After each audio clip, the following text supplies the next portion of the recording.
Sejam bem-vindos ao meu canal. Lembrando que as 70 semanas estão divididas em 3 grupos. Primeiro, de 7 semanas, 49 anos, de 62 semanas, 434 anos e de 1 semana, 7 anos. Vamos lá ao verso 26. E depois das 62 semanas será cortado o Messias, mas não para si mesmo, e o povo do príncipe que há de vir destruirá a cidade e o santuário, e o seu fim será como uma inundação, e até ao fim haverá guerra, estão determinadas as assolações. Daniel 9, capítulo 9, versículo 26. E depois das 62 semanas será cortado o Messias. O cumprimento foi com a crucificação, morte e ressurreição. Deu um total de 483 anos, 69 semanas. Neste tópico se cumpriu o primeiro e o segundo grupo, e o povo do príncipe que há de vir, ou pelo povo do governador que virá. O príncipe que ele se refere é o anticristo, e não o imperador romano. No caso, se fosse, seria Tito, como tem uma linha que diz que a besta foi Nero.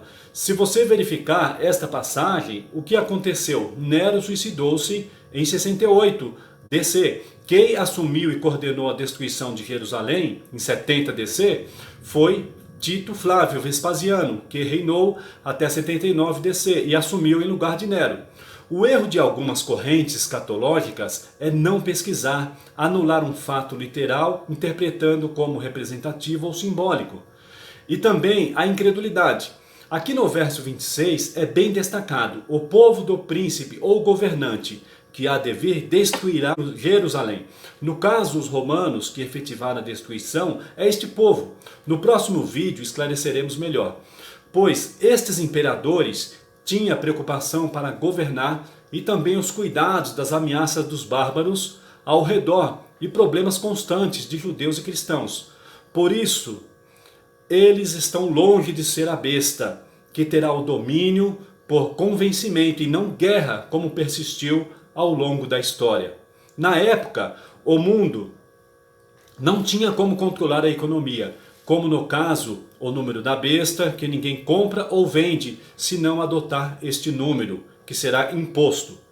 O povo do príncipe dá sentido a todo aquele que está sem Jesus. É povo do anticristo. A profecia aqui está indo bem à frente. E vamos entender melhor no verso 27 no próximo vídeo. Destruirá a cidade e o santuário. Se cumpriu alguns anos após a morte e ressurreição de Jesus. No ano 70, general Tito destruiu Jerusalém e o templo. Guerras e assolações. Jerusalém será pisada pelos gentios, até que o tempo dos gentios se completem. Veja o que está escrito em Lucas. E cairão ao fio da espada, e para todas as nações serão levados cativos, e Jerusalém será pisada pelos gentios, até que o tempo dos gentios se completem. Está em Lucas capítulo 21, verso 24. Este verso ficará para o sermão profético nos próximos vídeos. Aqui em Lucas 21, 24, vemos o espaço, a lacuna que estamos vivendo, que se chama os tempos dos gentios, que está próximo a terminar, que é a graça, o período da igreja. Jerusalém será pisada pelos gentios. O estupim foi em 70 depois de Cristo, que resultou a destruição de Jerusalém e o templo, o fim da era farisaica, os saduceus, se encerrou. E aí iniciou depois o judaísmo que temos até hoje. Causa do conflito do ano 70 DC. O apoio do imperador Nero, na época, em 59, aos sírio-fenícios helenizados na Judéia, contra os habitantes sírios. Gércio Floro tomou a decisão de requisitar dinheiro ao tesouro do templo para suprir as suas carências financeiras. Surgem novas moedas de prata, não de bronze, com símbolo religioso e legenda sugestiva, exemplo, liberdade de Sião, redenção de Sião. E então isso começou a trazer desconforto, assim, e foi a causa.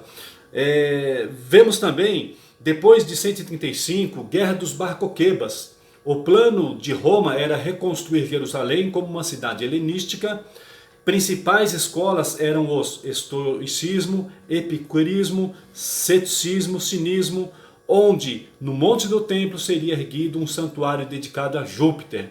O Rabino Akiba reconheceu Simão Bar Koziba como Messias, alterou o nome para Bar Coquebas, que significa filho da estrela. Enfim, foi dizimado pelo general romano Júlio Severo, mais de 580 mil judeus dizimados. Ali foi a primeira manifestação de um falso Messias, que os judeus ali reconheceram. Jerusalém foi invadida pelos persas, depois outro fato de muitas outras guerras e assolações em 614 DC, que massacraram a sua população. E mais à frente nós vemos a construção da cúpula, Domo da Rocha, Jerusalém conquistada pelo exército otomano. O califa Umar ordenou a construção a cúpula da rocha, ou Domo da Rocha, um edifício situado no Monte do Templo, na cidade velha de Jerusalém, construído em 685 DC. E aí nós vemos os gentios pisando em Jerusalém, cumprindo a palavra. Em nossos dias está cumprindo esta profecia. Jerusalém é visitada por todos e todos têm acesso em tudo no Monte do Templo. No período do Templo, povos de outras nações não tinham acesso a determinadas áreas do templo. Porém, quando destruído, hoje é pisada pelos gentios, os judeus permanecem no Muro das Lamentações, pois não sobem no Monte do Templo, que está profanado por essas situações, e também pela mesquita que está lá, o Domo da Rocha.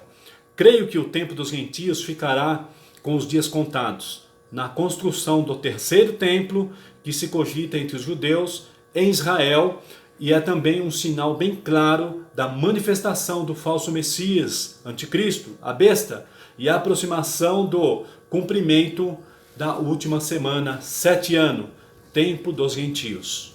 Finalizado, né?